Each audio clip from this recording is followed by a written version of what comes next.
흔히 복이 있는 사람은 유복한 사람이라 그러죠. 여러분 어째 복이 있으시나요? 그러면 유복자지요. 근데 복이 있다고 다 누리지는 않더라고요.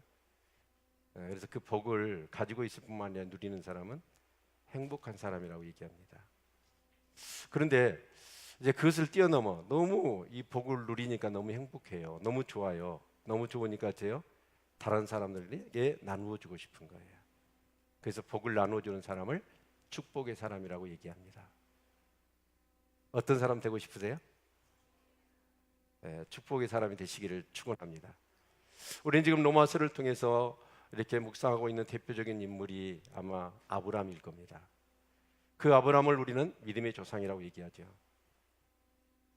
그 아브라함의 삶이 꼭 저 삶이었습니다. 갈대아우를 떠나서 하나님의 말씀을 붙들고 나와 하나님의 복을 받았어요. 그리고 그 복을 누렸습니다. 그 복이 너무나 좋아서 그 복을 나누어주는 축복의 통로같이 쓰임받았던 사람이 바로 아브라함이라고 할 수가 있을 것입니다. 정말 우리 사랑하는 모든 성도님들 축복의 사람들이 되십시다.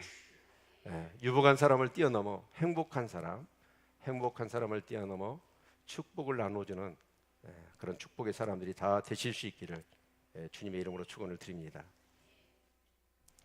그래서 오늘 이 본문의 말씀은 보면 이제 5장은 어떤 내용이냐면 믿음으로 의롭게 된 사람들이 누릴 수 있는 그런 복에 대해서 말씀을 하고 있습니다.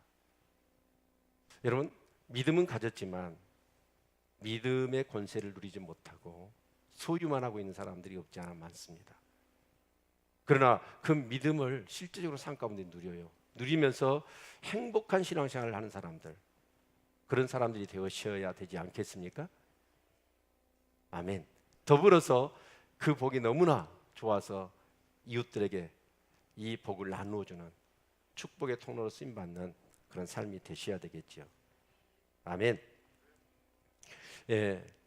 그런데 우리가 이제 로마서를 우리가 생각해 보면 사도 바울이 로마서를 기록할 때 지금 이렇게 1장부터 쭉 우리가 지금 5장 이제 보고 있는데 그 로마 교회는 사도 바울이 세운 교회가 아니고 이제 앞으로 방문할 교회입니다.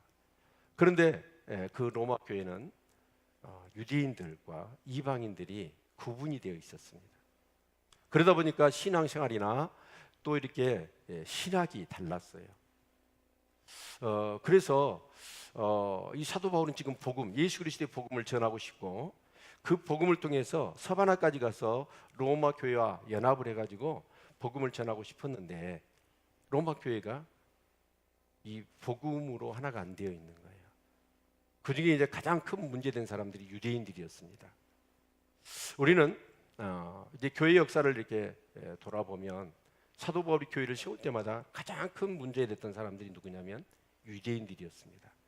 근데 그 유대인들은 어떤 개념을 가지고 있었냐면 율법과 더불어 이 할례라고 하는 그런 부분에 대한 잘못된 생각을 가지고 있었던 거예요. 그런데 그 근원을 우리가 추적해 보면 이스라엘 백성이 바벨론의 포로로 70년 생활을 한 다음에 돌아오지요. 돌아와서 에스더 중심으로 유대 공동체를 만듭니다. 그러면서 이제 그 유대 공동체에서 이제 철저히 성전 중심, 율법 중심의 공동체를 만들지 않습니까? 그들이 하나님을 신앙하는 것에 대해서 실패하고 우상 숭배하는 결과로 나라가 망하고 바벨론의 포로로 끌려왔던 것을 정말 회개하면서 이제 우리가 돌아가서는 전적으로 하나님 섬기는 공동체를 만들어야 되겠다 해서 만든 게 바로 율법과 성전 공동체였습니다. 그런데 이제 한참 시간이 흐르죠. 시간이 흐르면서 그런 이 성전과 그리고 제사 또 율법에 대한 그런 개념들이 변질되고 맙니다. 그래서 예수님이 복음 시대에 많이 얘기를 했던 그런 전통들, 유전들, 장로들의 유전들. 그래서 율법과 할례라는 개념이 어떻게 바뀌어버리냐면 율법을 통해서 의롭게 될 수 있다라고 이제 율법을 이렇게 오해하게 되고 그 기능을 또 할례를 받아야 구원을 받을 수 있다라는 그런 개념으로 율법과 할례가 흘러간 거예요. 그래서 바울 사도는 이런 부분을 바로 정립해 주지 않고서는 이 복음, 예수 그리스도의 복음이 로마 교회에 설 수가 없어요. 그래서 이 율법과 할례라고 하는 그 개념을 이제 바로잡아 주는 것입니다. 자, 여러분, 율법으로 사람이 의롭게 될 수 있습니까? 없습니까? 없지요. 율법으로는 의롭게 될 수가 없어요. 그런데 유대인들은 율법을 지켜야 의롭게 된다고 생각했고, 몇 조항의 율법을 지킨 것으로 인해서 상대적인 뭔가 의인의식이 있었습니다. 그러면서 그 율법과 할례란 것도 뭐예요? 배타적인 선민의식, 그것을 갖게 해서 다른 민족들은 개취급을 하고 지옥의 불소식감으로 생각하는 그런 경향이 없지 않아 있었습니다. 그런데 그런 생각을 가지고 있는 사람들이 이 로마 교회에 같이 이방인들과 있을 때 어떻게 교회가 하나가 되고 복음의 역사를 이룰 수 있겠습니까? 그래서 사도 바울은 이 로마서를 통해서 복음과 율법의 이 관계를 잘 설명하고 있는 것입니다. 자, 그러면 여러분, 이 율법을 이렇게 한번 생각해 보는 게 좋을 것 같아요. 자, 제가 골키퍼입니다. 뭐라고요? 골키퍼. 자, 그런데 613명의 축구 선수가 페널티킥을 차는 거예요. 예? 그것을 제가 다 막을 수 있을까요, 없을까요? 근데 613개를 날마다 해가지고 평생 차요. 근데 그 페널티킥을 내가 다 막아야 돼. 근데 그걸 못 막으면 나는 지는 거예요. 그게 쉬워요, 어려워요? 어려운 게 아니라 불가능합니다. 그렇죠? 바로 내가 율법을 지킨다는 게 그거예요. 613개의 법조항을, 율법조항을 날마다 해가지고 평생 다 지켜야 돼. 그래야 우리가 의로울 수 있는 거예요. 근데 이 세상에 그럴 수 있는 사람이 있어요, 없어요? 아무도 없어요. 그래서 사실은 율법을 주신 의도가 뭐예요? 바로 우리가 얼마나 죄인인가를 깨닫게 하는 거예요. 아멘. 원래 성경을 보면 복음을 먼저 주셨어요. 바로 여자의 후손을 창세기 3장 15절에 원수치 복음으로 주신 거예요. 타락하자마자 하나님이 그 복음을 주셨죠. 그런데 사람들은 복음의 가치를 알아요, 몰라요? 모릅니다. 왜 그럴까요? 자기가 얼마나 심각하고 처절한 상황에 놓여 있는가를 모르는 거예요. 얼마나 소망 없는 죄인이라는 사실, 전적으로 타락한 존재라는 사실을 모르는 거예요. 그래서 하나님께서 뭘 주셨냐면 율법을 주신 거예요. 그 율법을 통해서 내가 얼마나 큰 죄인이고 도저히 의에 대해서는 미치지 못할 불가능한 존재라는 사실을 처절하게 인식하고 깨닫도록 하시기 위해서 율법을 주신 겁니다. 그런데 이스라엘 백성은 그 율법을 몇 가지 지킨 것으로 인해서, 율법을 소유했다는 것으로 인해서 율법에 대해서 어려서부터 얼마나 열심히 가르치고 배우고 그랬다고 해서 의인의식에 사로잡혀 있었던 거예요. 그러니까 율법을 바르게 사용을 못한 것이죠. 그런데 율법은 몽학선생입니다. 바로 가정교사지요. 그 율법은 우리를 가르쳐요. 내가 죄인이라는 사실을 가르치고, 그리고 이제 우리를 누구에게로 인도하는 거예요? 예수님께로 인도하는 것입니다. 예수님은 무슨 일을 하셨죠?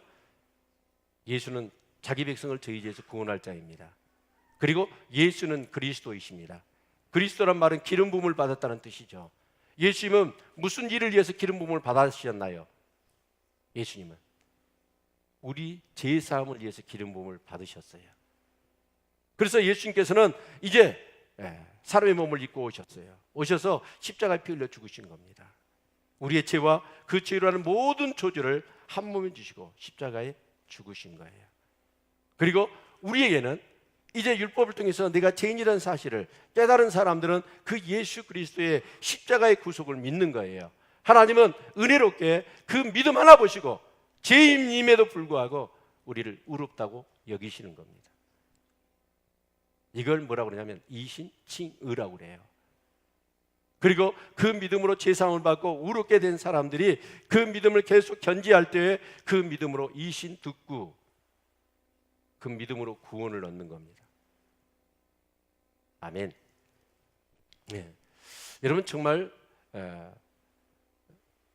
율법으로는 의롭게 될 수가 없고 구원을 이룰 수가 없고 오직 예수 그리스도를 믿음으로서만 우리가 의롭게 되고 구원 얻는 것을 믿는 줄로 믿습니다. 아멘. 그러면 여러분 그 믿음으로 의롭게 된 사람들, 그 사람들이 누리는 복, 그걸 오늘 성경에서 말씀하고 있습니다. 아멘. 여러분 우리가 한번 생각해 볼까요? 여러분이 과연 얼마만큼 그러니까 유복한 사람, 행복한 사람, 축복의 사람 나누어 보았어요. 우리가 믿음을 가지고 있지만 그 믿음을 얼마만큼 사용하셔서 누리시고 진짜 신앙생활하는 것이 행복하십니까?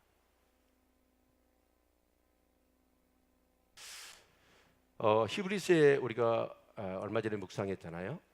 모든 천사들을 구원 얻을 후사들을 위하여 섬기라고 보내심이 아니뇨.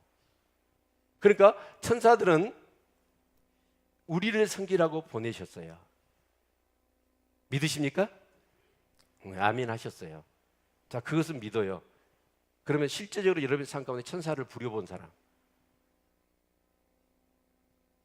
부려보셨나요? 그렇게 많지가 않아요.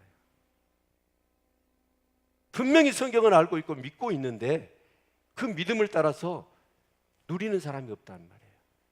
여러분 예수 그리스도의 보혈을 얼마만큼 사용하십니까? 예수 그리스도의 이름의 권세를 얼마만큼 여러분 사용하시나요? 우리는 알고 있는 것뿐이고 믿고 있는 것뿐이지 그것을 실제적으로 우리의 삶 가운데서 여러분 행사해서 누리는 사람은 그렇게 많지가 않아요. 그러니까 우리가 신앙생활 하면서도 뭐예요? 기쁨이 없는 거예요. 옆 사람 보세요. 진짜 예수 믿어서 기쁜가 아니면 우중충하신가? 어떠세요? 기쁜 것 같아요? 네, 그러시면 다행이고 여러분 오늘 말씀을 통해서 믿음으로 의롭게 된 자들이 누려야 될 복이 무엇인가? 정말 그것을 다시 한번 인식하시고 이제 정말 이 믿는 자로서의 그 주시는 복을 누리셔가지고 행복한 신앙생활을 하시기를 바랍니다. 그리고 너무너무 행복해서 이것을 다른 사람에게 전하는 우리 성도님들 다 되십시오. 아멘. 자, 그래서 1절을 읽어볼까요? 1절 같이 읽습니다. 시작. 그러므로 우리가 믿음으로 의롭다 하심을 얻었은즉 우리 주 예수 그리스도로 말미암아 하나님으로 더불어 화평을 누리자. 자, 믿음으로 의롭다 하심을 얻었은즉 우리 주 예수 그리스도로 말미암아 하나님으로 더불어 화평을 누리자라고 말씀하고 있어요. 여러분 하나님과 화평을 누린다는 게 가능할까요? 우리가 구약을 보면 대중들과 하나님이 대면했을 때 그때가 언제냐면 아마 출애굽기 19장일 겁니다.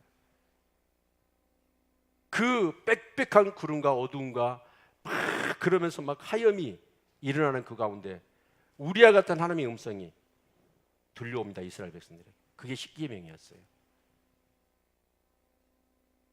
지금까지 하나님의 말씀을 직접 들은 것은 이 땅의 사람들이 십계명 외에는 없습니다. 근데 그 말씀을 들을 때 이스라엘 백성들이 두려워서 죽을 것 같았어요. 그래서 모세한테 더 이상 하나님이 직접 우리에게 말하지 못하게 해라. 당신의 말씀을 듣고 우리에게 전해주라. 그때부터 하나님은 하나님의 말씀을 선지자를 불러가지고 선지자에게 말씀하셔서 사람을 통해서 대언하게 하셨던 거예요. 왜요? 하나님의 음성을 들으면 죽을 것 같아요. 왜 그럴까요? 우리 인간이 죄인이어서 그래요. 하나님은 거룩하신 분이에요. 그래서 하나님도 그러셨어요. 성소를 만들어 놓고 휘장을 딱 쳐놨어요. 출입금지! 죄인들이 거룩한 하나님을 만나면 죽어요. 그래서 1년에 딱 한 번만 대제사장한테 그 휘장을 열고 지성소로 들어오도록. 근데 그것도 자기 죄 문제를 철저히 해결하지 않고 들어왔다가는 죽어요. 성소 앞에 가는 것도 향을 피워요. 향을 피워서 자기가 누군지 자기를 가리는 거예요. 그리고 얼른 제사 드려놓고 빠져나가는 거예요. 그래서 하나님과 우리는 뭐였냐? 원수였습니다. 뭐였다고요? 오늘 10절을 같이 한번 읽어보겠습니다. 10절 같이 읽죠. 시작. 곧 우리가 원수되었을 때 그 아들의 죽으심으로 말미암아 하나님으로 더불어 한목되었은즉 한목된 자로서 더욱 그의 살으심을 인하여 구원을 얻을 것이니라. 우리가 하나님과 뭐였다고요? 원수됐어요. 여러분, 원수 만나는 게 어때요? 기뻐요? 두려워요?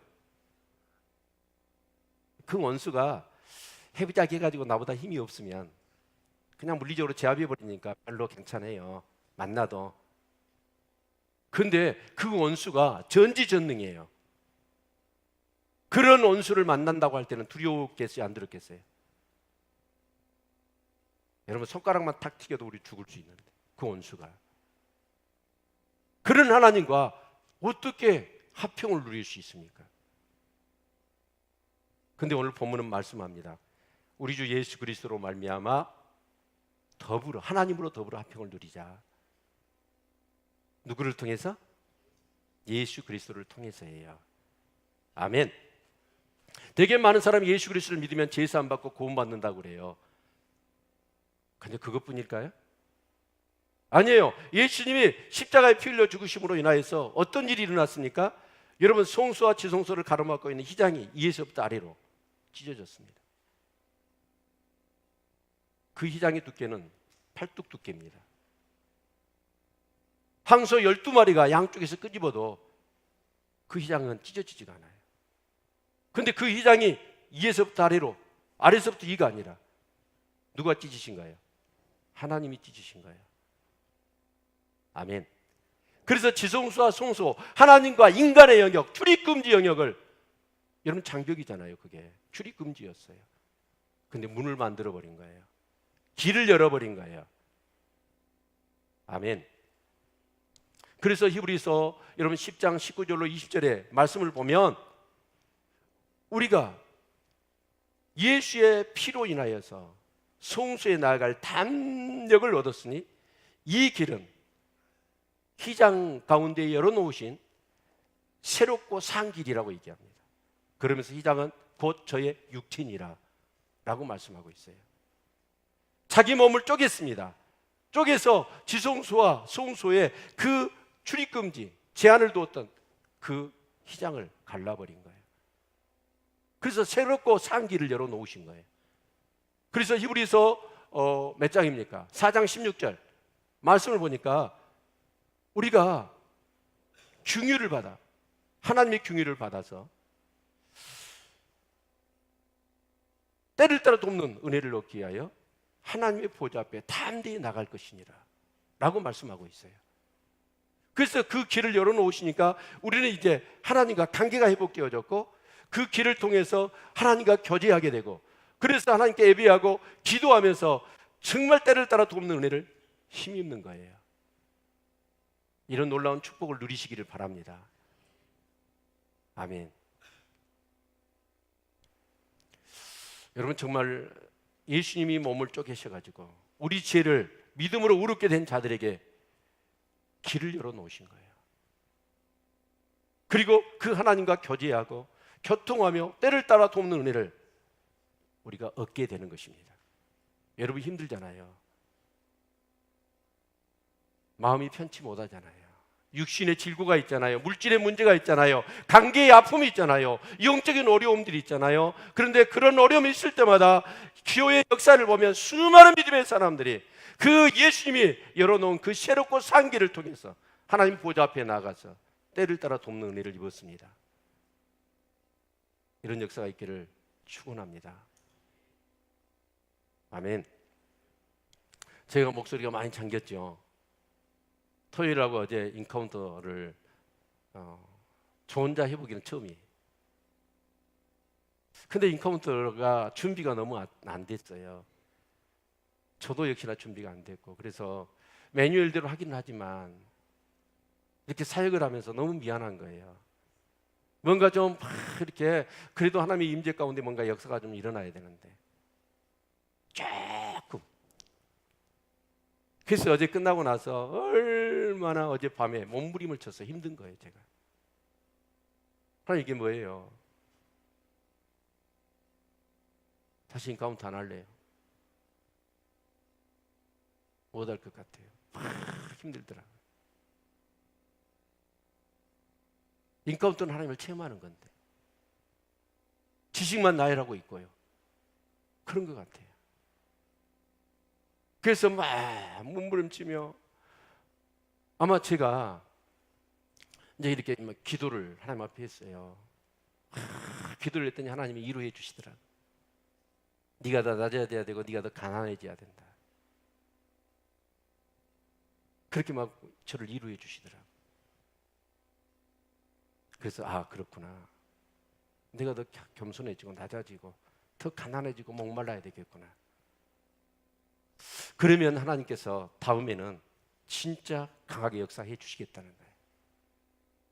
만약에 그 은혜를 내가 힘입지 않았다면 오늘 예배도 제가 못 드렸을 거예요. 너무 힘들어가지고. 여러분 힘드십니까? 어려움이 있으십니까? 때를 따라 돕는 은혜를 힘입으시기를 바랍니다. 하나님 앞에 나와서 여러분 예배를 드리고 하나님 앞에 나와서 기도하실 수 있기를 바랍니다. 우리 예수님이 자기 몸을 쪼개서 열어놓은 길입니다. 그 새롭고 산 길, 하나님과 교제하는 거예요. 여러분 후반기에 인카운터는 기대하시라. 개봉박도 하나님이 엄청나게 전무후무한 역사를 일으켜 주실 줄로 믿습니다. 아멘. 그래서 우리가 예수 그리스도로 말미암아 하나님과 더불어 화평을 누리는 거. 화평을 누린다는 게 뭘까요? 원수되었던 우리가 이제 하나님과의 관계가 회복되고 하나님과 교제가 회복되고 하나님과 동행하는 삶을 사는 거예요. 아멘. 그래서 우리는 예배, 기도, 하나님과 교제하는 삶을 사셔야 돼요. 근데 어떤 사람은 송수에 딱 들어갔는데 휘장이 딱 찢어져 있는 거예요. 누가 찢었지? 그리고 막 반으로 기는 거예요. 하나님과 담을 치는 거예요.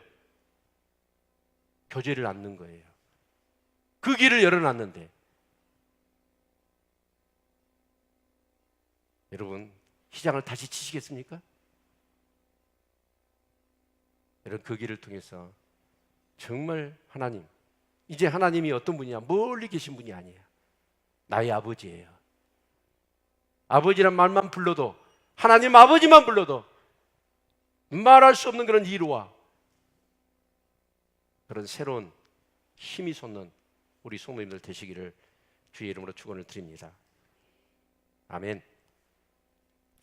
두 번째로 우리가 믿음으로 얻게 된 사람들이 누릴 수 있는 복이 2절이 있습니다. 2절 같이 한번 읽습니다. 시작. 또한 그로 말미암아 우리가 믿음으로 서 있는 이 은혜에 들어감을 얻었으며 하나님의 영광을 바라고 즐거워하느니라.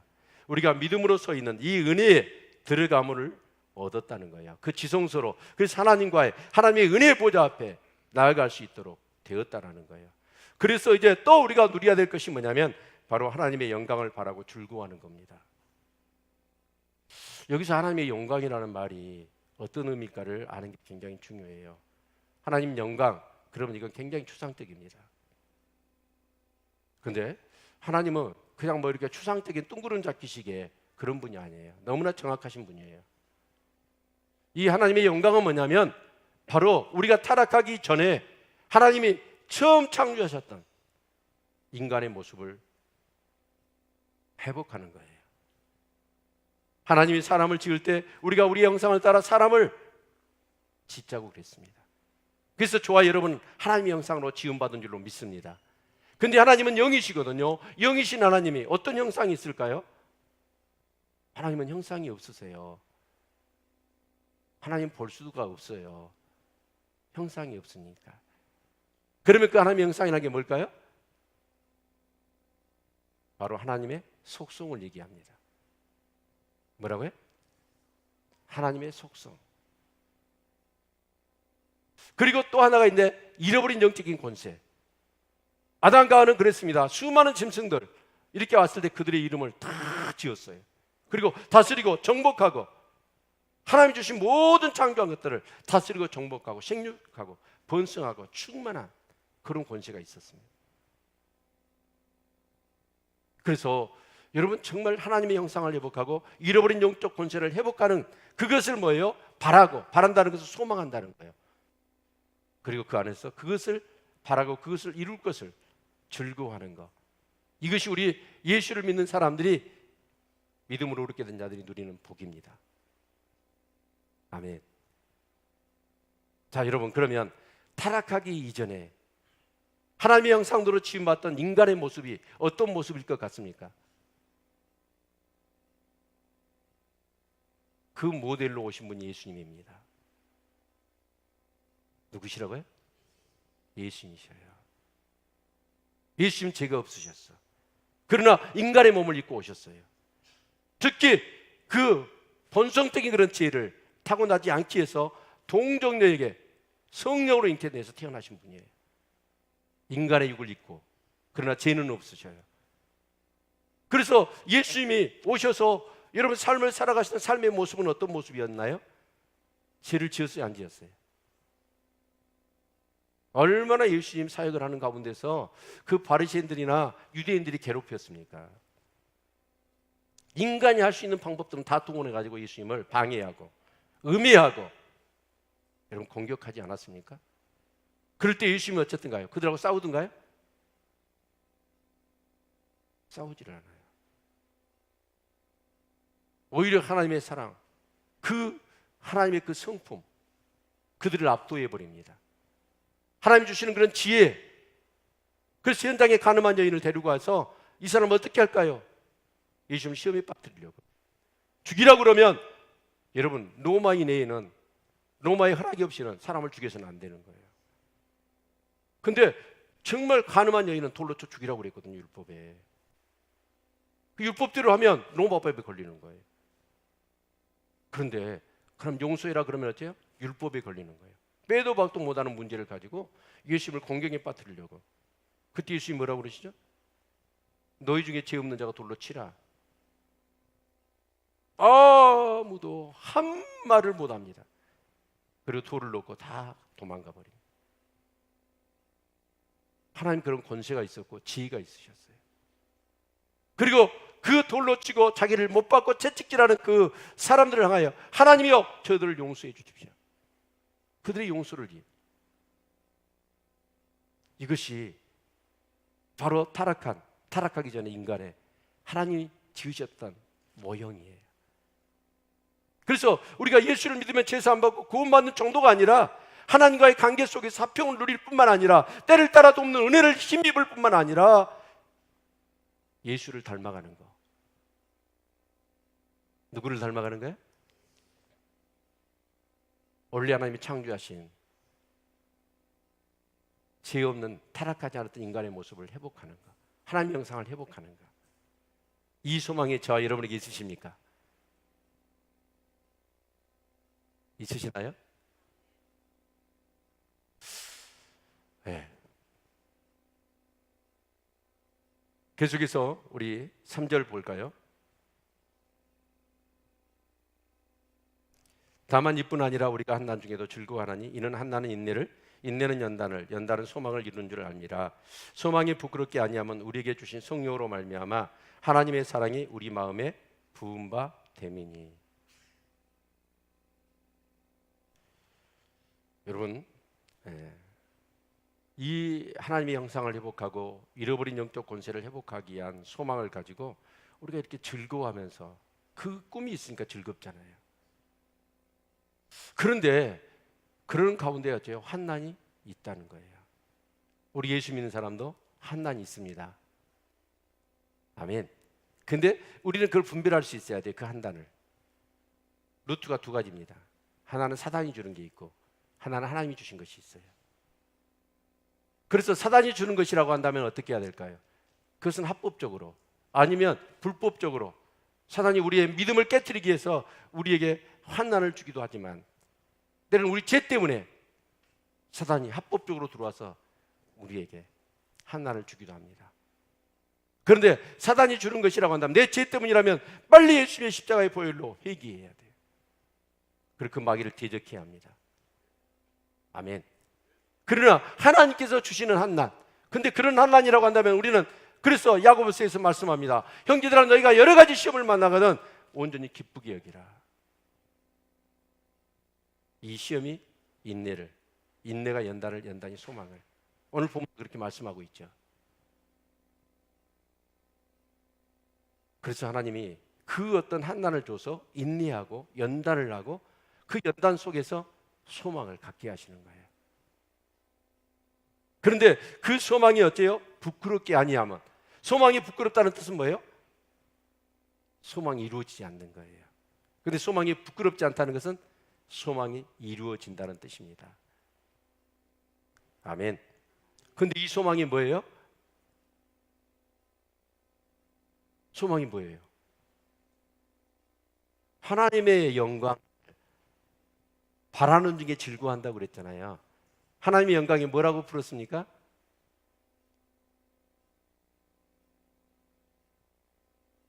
예, 잃어버린 하나님의 형상과 영적인 권세라고 그랬어요. 아멘. 여러분, 진짜 우리 한번 생각해 보셔야 돼요. 자, 그러면 성령이 오셔서 그래서 우리에게 뭘 주냐면 성령의 열매를 맺게 하시는 거예요. 9가지. 그 9가지의 열매가 맺어지면 우리는 뭐예요? 예수님을 닮아가는 거예요. 여러분, 사랑해요, 안 해요? 사랑해요, 안 해요? 하지요. 자, 부부간의 사랑 어떠세요? 진짜 지고지순한 사랑이십니까? 결혼식장에서 서야겠던 그 사랑을 지금도 하고 계시나요? 그 사랑이 퇴색되지 않았나요? 이기적이고 조건적인 사랑이 되진 않았나요? 우리가 사랑은 뭐예요? 하나님의 형상의 사랑이 아니에요. 근데 성령이 임하면 진짜 예수님처럼 나를 채찍질하고 나를 십자가에 못 박는 그 원수까지 사랑할 수 있는 거예요. 아멘. 근데 우리는 그 사랑을 못해요. 내 힘으로는 못해요. 인간의 힘으로는 하지를 못해요. 조건적이에요. 이기적인 사랑이에요. 그러나 진짜 성령이 임하면 우리가 그 사랑을 하게 될 줄로 믿습니다. 아멘. 우리가 아브라함 보면요, 아브라함 믿음의 조상이잖아요. 믿음의 조상이라는 건 뭐냐면 물론 그 믿음을 통해서 후손들이 나왔다는 의미도 있지만 믿음의 조상이라는 의미는 뭐냐면 믿음의 모델이라는 뜻이에요. 그래서 우리는 믿음 생활을 할 사람은 아브라함의 믿음을 연구해 봐야 돼요. 자, 그러면 아브라함의 믿음이 어째요? 믿음의 조상이니까 좋은 믿음이죠. 근데 처음부터 아브라함의 믿음이 좋았을까요? 그러진 않았어요. 우린 창세기를 보면 너무나 분명히 알 수 있습니다. 갈대아 우리에서 그 우상이 득실거리는, 아버지도 우상을 파는 사람이었습니다. 근데 하나님이 예지예정과 정말 그런 선택 가운데서 아브라함을 부르시죠. 그래서 그에게 말씀을 던져요. 그랬더니 아브라함이 그 말씀을 붙들고 갈대아 우르를 떠납니다. 근데 아브라함에게 어떤 말씀이 아브라함을 딱 떠나게 했을까요? 그때 아브라함 나이가 75세입니다. 근데 아들이 없었어요. 자식이 없었어요. 그래서 창세기 12장에 있는 말씀처럼 큰 민족을 주신다는 거예요. 땅을 주시겠다는 거예요. 너로 인하여 천하 만민이 복을 얻겠다는, 핵심을 추리면 9가지지만 3가지예요. 이 말씀 때문에. 근데 그 중에서 가장 아브라함에게 끌리는 게 뭐냐면 바로 자녀에 대한 내용이었어요. 그래서 바로 갔습니까? 하란에 머물잖아요. 그리고 가나안 땅에 왔는데 가나안 땅에 도착하자마자 뭐가 생기죠? 기근이 생기는 거예요. 그러면 믿음이 좋은 사람은 어떨까요? 분명히 하나님 이곳에 약속하셨으니까 여기서 내가 살면 하나님 먹여 살릴 것이다, 주시기로 하셨으니까 그래야 좋은 믿음 아니에요? 근데 아브라함이 애굽으로 가버립니다. 믿음이 좋아요, 안 좋아요? 안 좋잖아요. 하나님이 그 아내를 뺏길 뻔했어요. 근데 하나님이 개입하셔가지고 이 길을 모면하고 오히려 바로한테 금은 보화를 받아가지고 오잖아요. 그게 가나안 땅에 딱 왔는데 그럼 이제 주셔야 되잖아요. 근데 아브라함은 역시나 거기서 고류민이었고 나그네였습니다. 주신 게 아니에요. 가나안의 열족 속에 딱 자기 땅이라고 버티고 있는 거예요. 그러면 아브라함은 어쩌죠? 에이, 하나님 거짓말쟁이, 이렇게 약속을 안 지키는데 나 같으면 갈대아 우르를 갔을 거예요. 다시 고향으로. 근데 아브라함은 그 가운데서 그곳이 남아있더라고. 그래서 창세기 15장에 보면 아브라함에게 하나님 다시 나타나셔. 그랬더니 아브라함이 난데없이 하나님 앞에 뭐라고 얘기냐면 이 다메섹의 엘리에셀이나 내 후사 세우겠습니다 그러는 거예요. 입이 꽁칩이 돼가지고. 뭐예요? 75세에 자녀를 주신다고 그랬는데 85세가 됐는데 10년이 지났는데 자녀를 안 주신 거예요.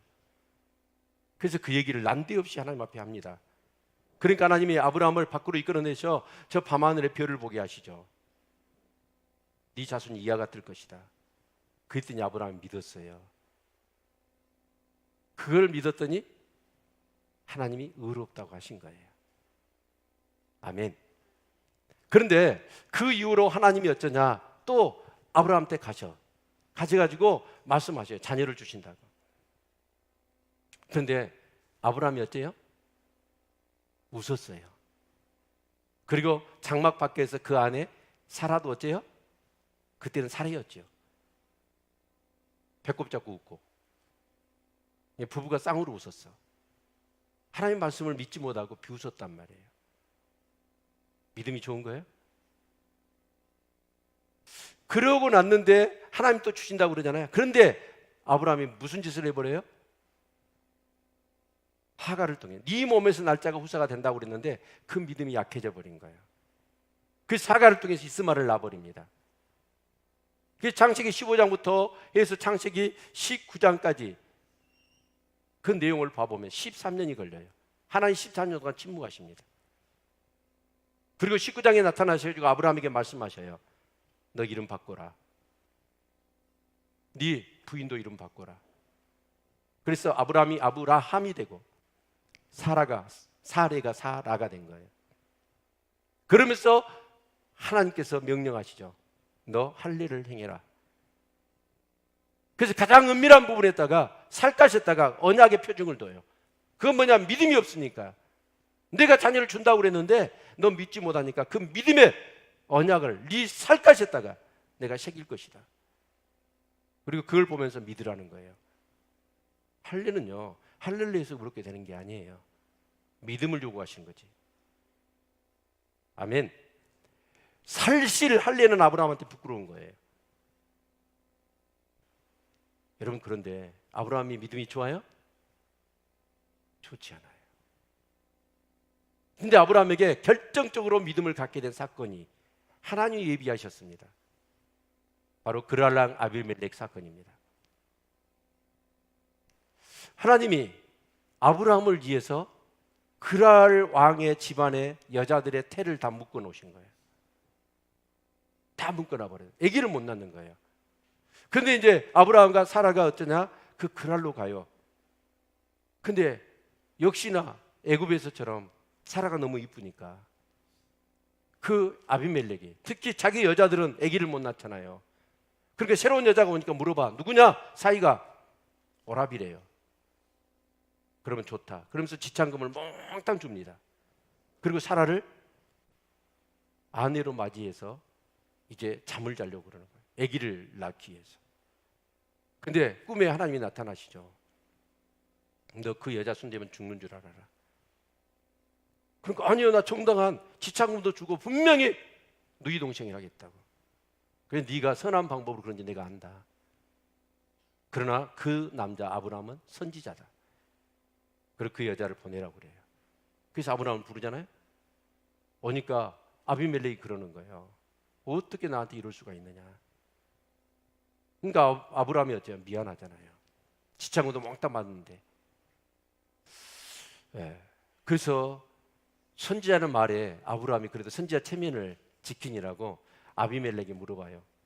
혹시 기도 제목 있으세요? 그러니까 아비멜렉이 상황을 얘기해요. 우리 집안의 여자들이 아기를 못 낳고 있다. 와, 아브라함이 어디서 그런 용기가 생겼는가? 그럼 내가 기도해 줄게. 그럼 기도를 한 거예요. 아니, 그 기도를 했더니 그 이후로 태의 문이 팡팡팡 다 열려버려. 아멘. 안 하시네. 아멘. 그래서 전부 다, 그러니까 아브라함을 위해서 하나님 뭐냐? 아비멜렉의 이웃 나라의 여자들의 태를 다 묶어 놓으셨어. 근데 아브라함이 기도를 했더니 태문이 다 열려버리는 거예요. 누가 놀랬을까요? 아브라함이 놀란 거예요. 하나님이 하시면 되구나. 그리고 나서 믿음을 갖고 사라하고 잠을 잤는데 아다리가 돼가지고 이삭을 낳은 거예요. 수술에 이렇게 돼요. 아브라함 믿음이 좋아요, 안 좋아요? 안 좋아요. 우리 믿음도 그래요. 처음부터 믿음이 좋은 사람 없어요. 한 곱이 한 산을 넘어 또 넘어지고 실수하고 좌절하고 불신과 불순종의 삶을 우리가 살아가다가 하나님의 이런 아비멜렉 같은 사건들을 다 만드셔서 사실은 우리를 믿게 하신 거예요. 아멘. 그래서 믿음이 점점 자라는 거예요. 아브라함이 처음부터 믿음이 좋았던 건 아닙니다. 저와 여러분도 마찬가지예요. 여러분, 아브라함은 그렇습니다. 결국 이제 백시에 이삭을 낳잖아요. 그런데 어제 성경에 보니까 자기 몸이 죽은 것을 알고 사라의 몸이 죽은 것을 알고, 여기서 알았다는 말이 중요하더라고요. 알고도 바랄 수 없는 중에 바라고 믿어요. 그래서 백시에 아이를 낳아버려.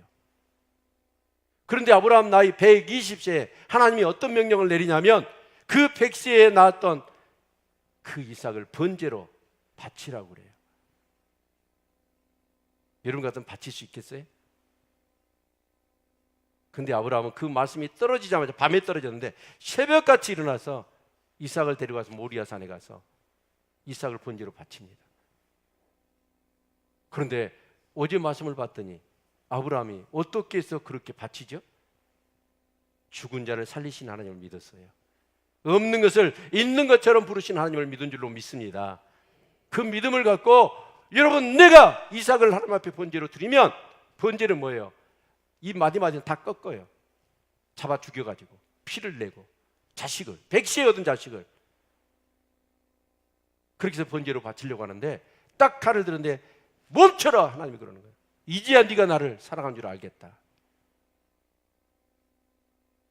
그 믿음이 처음부터 아브라함 믿음이 그렇게 되는 게 아니에요. 자, 또 볼까요?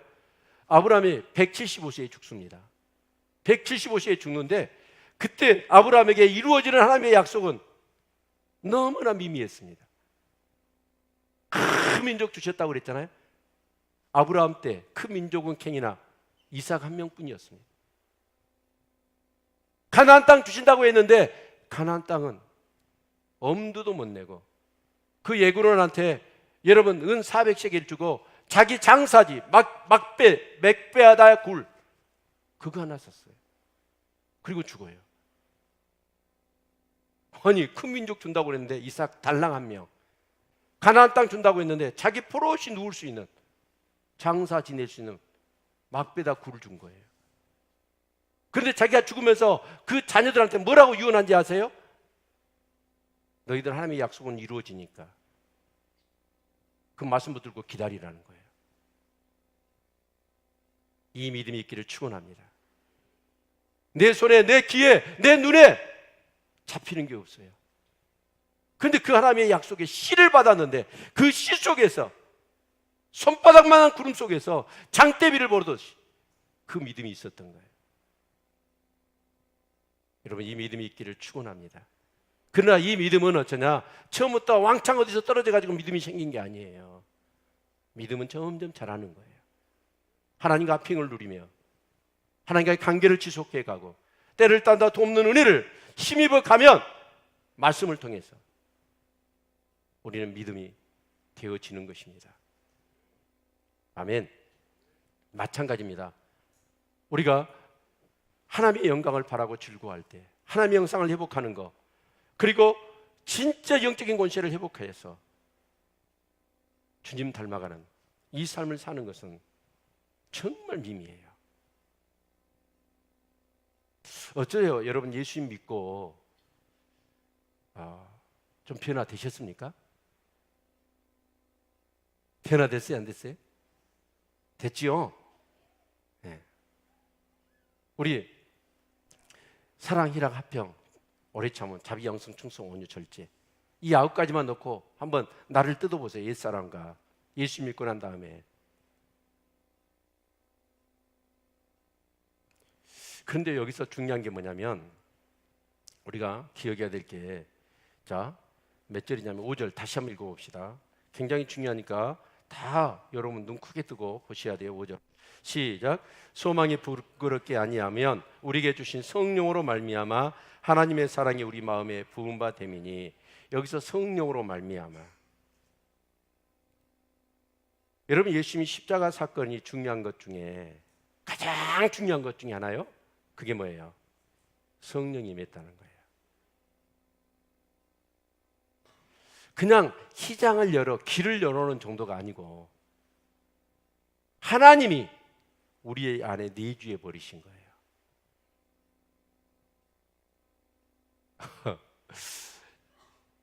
이건 우리 성경 전체의 역사를 보면 창세기 6장에 보면 하나님의 아들들이 사람의 딸들의 아름다움을 보고 섞여버리잖아요.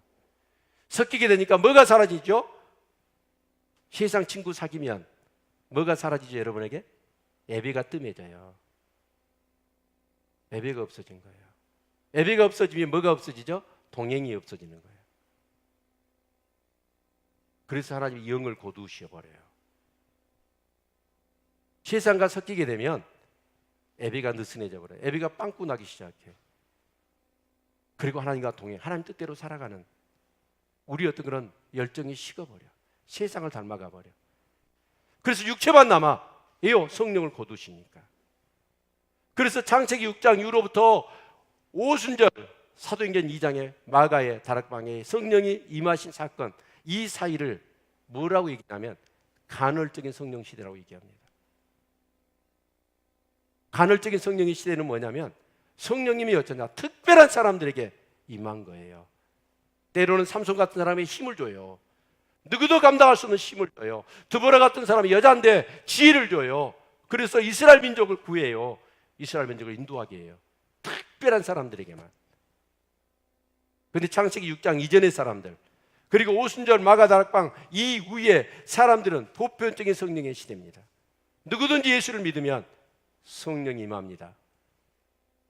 근데 그것이 바로 내가 떠나면 너에게 유익이라. 왜냐? 또 다른 보혜사를 너에게 보내줄 것이기 때문에. 그래서 예수님이 십자가의 죽으심으로 인하여 여러분 상길이 열어졌을 뿐만 아니라 우리 안에 성령이 내주하신 줄로 믿습니다. 이것은 전무후무한 사건이 우리에게 어마어마한 사건이라고요. 하나님이 내 안에 내주하신 거예요. 그리고 그 내주하신 성령님 뭐예요? 우리에게 그 하나님의 영광을 바라고 즐거워하는 이 소망을 이루어 주신 줄로 믿습니다. 천만의 말씀 우리는 못해요. 몇 번 하다가 지쳐버려요. 포기해버려요.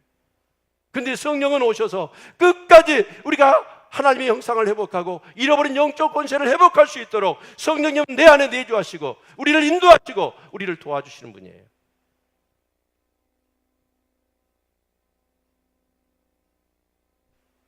여러분, 우리 한번 생각해 봅시다. 여러분, 온유하시나요? 우리 부모님들, 특히 엄마들, 애들 학교 가라고 깨우잖아요. 야, 시간 됐다, 일어나라. 처음에 아주 자상하게. 이 하루도 우리 아이가 나 때문에 힘을 얻고 상처 안 받도록 부드러운 말로 가서 머리도 쓰다듬고 안마도 해주면서 일어나라 그러잖아요. 근데 3번 했네. 3번 해도 안 그래요. 그럼 뭐예요? 당장 뭐가 나와요? 야! 언제 일어날? 언제 학교 가려고 그래? 쌍소리 나와야 안 나와요?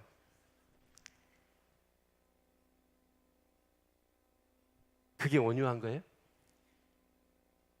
진짜 온유는 10번 깨워도 얘가 안 일어나요. 그래도 얘야 일어나. 이게 온유함이잖아요. 끝까지 온유하는 거예요. 그러니까 우리가 진짜 뭐냐면 2%밖에 안 돼. 시작됐네. 인자 시작했을 뿐이야. 그래서 우리는 2%밖에 안 된 거예요. 98%가 남았어. 그래도 성령님은 반드시 잃어버린 하나님의 형상을 회복하고 잃어버린 영적 권세를 회복하도록 하실 줄로 믿습니다. 나는 안 돼요. 성령은 내 안에서 내주하셔서 계속 하나님의 형상을 회복하도록. 그리고 그 영적 권세를 회복하도록 우리를 도우시는 분이에요. 아멘. 아까 말씀드렸어요. 여러분 천사들을 부려본 적이 있으시나요? 저는 우리 교회 예배 기공식 때 나는 잊지 못합니다. 장대비가 새벽부터 쏟아지는데 어마어마한 비가 쏟아졌습니다. 현장 수장이 전화 왔더라고. 목사님, 이 상황에서는 기공식을 못하니까 실내에서 우리 그 창고 빌려가지고 예배 드렸잖아요. 거기서 하자고 전화가 왔더라고. 그래서 제가 딱 이렇게 일기예보를 봤더니 완전히 멈출 그런 일기예보가 아니에요. 그런데 제 마음 가운데 자존심이 허락 안 되는 거예요. 진짜 예배를 드리는 기공 성전을 이렇게 짓는데 그 기공식을 그 현장에서 안 하고 실내에서 어떻게 하냐고. 하나님께 기도를 했어요. 그래서 하나님 정말 구름을 걷어달라고, 비를 멈춰달라고. 그러면서 천사들한테 명령을 드는 거예요. 천사들이여, 구름을 옮겨달라고. 어떻게 됐죠? 너무 해가 쨍쨍 나버렸습니다. 어째 아멘도 안 하시고. 다른 사람은 몰라요. 내가 기도해서 그런지. 나만 알아. 왜요? 내가 기도했으니까. 여러분 진짜로 하나님이 우리에게 하늘과 땅의 권세를 주셨다고 그랬잖아요. 그래서 제가 힘들었던 거예요. 어제 인카운트 하고 나서. 하늘과 땅의 권세를 주셨는데 너무 준비가 안 된 거예요. 여러분 믿지의 본전이요, 사용하십시오. 그냥 천사들한테 명령을 했는데 일이 안 이루어지잖아요. 그럼 이것들이 객인가 보다 그러고 생각하고 끝내. 에? 그리고 하나님 앞에 고자질해. 이놈들이 말 안 듣는다고. 그리고 사용하시라고 쪽 권세를. 근데 이걸 사용하다 보면 막 담력이 생겨. 아멘. 하여튼 하려면 하고 말라면 하고. 근데 하는 자에게는 복이 있을 겁니다. 엄청난 권세를 회복할 것입니다. 이 진짜는 바다를 잔잔하게 버리고 그 귀신을 명하고 병자를 고치고 이런 역사가 있는 거죠.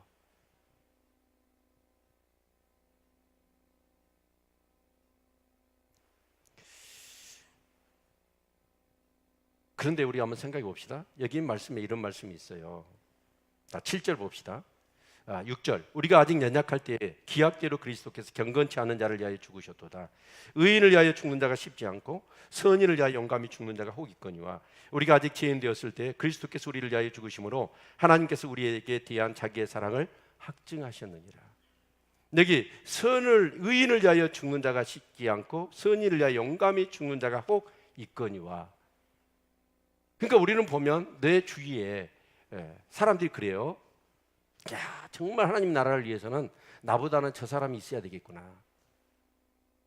그래서 그 사람을 위해서 자기가 죽는 사람들, 그런 정신 나간 사람이 어쩌다 한 번씩 있죠. 그래요, 안 그래? 그게 누구냐면 이런 다윗의 시용사예요. 다윗이 어느 날 블레셋과 전쟁을 한참 하다가 내 어린 시절에 내 집에서 먹었던 베들레헴의 그 우물물 좀 먹고 싶다, 녹두리처럼 얘기를 했어. 근데 이 세 명의 용사가 그 얘기를 녹두리처럼 한데 들었어. 내 리더가, 저 훌륭한 다윗이 그 우물물을 먹고 싶단다. 세 사람이 가가지고 칼을 꺼내 들고 블레셋 진영을 칼을 치면서 적진을 막 피를 튀기면서 적진을 뚫고 가서 우물물을 기르다가 다윗한테 바쳐. 사도 바울 보십시오. 16장에 뭐라고 로마서 16장에 뭐라고 그러던가요? 저 브리스게 아울라가 내 목숨을 위하여 자기 목이라도 바친다고 그랬어요. 저도 옛날에 목회하다가요, 옛날 자기가 조폭이었대. 내가 우리 교회 잠깐 쬐끔 다녔어. 근데 와가지고 목사님 정말 훌륭하십니다. 제가 평생 목사님 가방 못지하고 목사님에서 뭐든지 다 하겠습니다 그러더라고. 근데 그 다음 주일 안 나와버려. 그래가지고 물어봤어. 이 교회를 안 나왔냐고. 실망했대 나한테. 여러분, 그런데 우리 한번 생각해 봅시다. 우리가 아직 제일 연약할 때 기약대로 그리스도께서 경건치 않는 자를 위하여 죽으셨다. 여기서 경건치 않는 자가 로마서에 3번 나옵니다. 경건치 않는 자란 뭐냐면 사악한 자를 얘기해요. 그러니까 의인과 선의를 위하여 죽는 것은 혹 있어요. 그런데 사악한 놈을 위해서 뭔가 죽을 가치가 있어야 될 거 아니에요? 그런데 그런 자를 심지어는 뒤에 어떻게 말씀하고 있습니까? 우리가 원수되었을 때, 원수 같은 우리였는데 우리를 위하여 예수님이 죽으셔요. 아니 이걸 어떻게 이 상황을 해석할 수 있겠어요? 아니 의인과 선의를 위해서 혹 죽을 수 있어요. 그 사람이 나보다 훨씬 더 가치 있고 내가 죽느니 그 사람이 살아있는 것이 훨씬 더 이 세상을 이롭게 하니까. 그런데 이 사악하고 원수 같은 놈을 위해서 죽는다면 어떤 경우밖에 없냐면 제가 볼 때는 사랑의 예는 없어요. 그래서 그 사랑을 확증하셨다라고 말씀한 거예요. 이 말씀을 준비하면서 이 말씀 앞에 눈물이 확 쏟아지더라. 사악하고 죄만 짓고 불순종하고 불신앙의 모습이었는데 우리가 온전해서가 아니라 그런 우리를 위해서 예수님이 죽으셨대요. 사랑의 예는 이렇게 할 수가 없습니다.